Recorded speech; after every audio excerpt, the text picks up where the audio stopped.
హౌస్‌లో hall of the ball అంటూ captaincy contender task రెండో లెవెల్‌కి చేరిపోవడం జరిగింది. అయితే ఈ టాస్క్‌లో ఆడుతున్న సమయంలో అతి తక్కువ బాల్స్ కౌంటింగ్ అయితే పల్లవి ప్రశాంత్‌కి రావడంతో తను మొదటగా ఔట్ అయిపోయాడు. ఇక ఔట్ అయిన హౌస్‌మేట్ డెత్ అనే బోర్డ్‌ని తన మెడలో వేసుకొని తిరగాల్సి ఉంటుంది.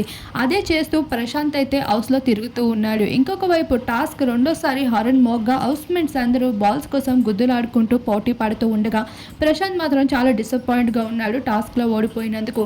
ఆల్రెడీ ఒక టాస్క్‌లో ముందు వారం ఆడానురా, లాస్ట్‌కి నన్ను కెప్టెన్ కాకుండా చేశారు. అంతకుముందుసారి అలానే చేశారు. ఇప్పుడు ఏకంగా ముందుగానే ఔట్ అయిపోయేలా చేసేశారు అంటూ బాధపడుతూ ఉన్నాడు. ఇక యావర్ పక్క నుండి వెళ్తూ ఉండగా ఒరేయ్ నన్ను చంపేశారు కదరా అందరూ కలిసి, ఇక టాస్క్ ఆడే ఛాన్సే లేకుండా నన్ను మొదటి రౌండ్‌లోనే కూర్చోబెట్టేశారు అంటూ ప్రశాంత్ అయితే చాలా డిసప్పాయింట్‌గా ఉన్నాడు. ఏది ఏమైనా ఫైనల్ వరకు వెళ్ళడం, ఆఖరికి హౌస్‌మేట్స్ చేతిలో కెప్టెన్సీ కంటెండర్ నిర్ణయం పెట్టడం, ఆఖరికి ప్రశాంత్‌ని తప్పుకునేలా చేయడం. ఇదేదో చేసే కన్నా మొదట్లోనే ప్రశాంత్ ఓడిపోవడమే బెస్ట్ అంటున్నారు ప్రశాంత్ ఫ్యాన్స్ ఎంతో డిసప్పాయింటింగ్‌గా.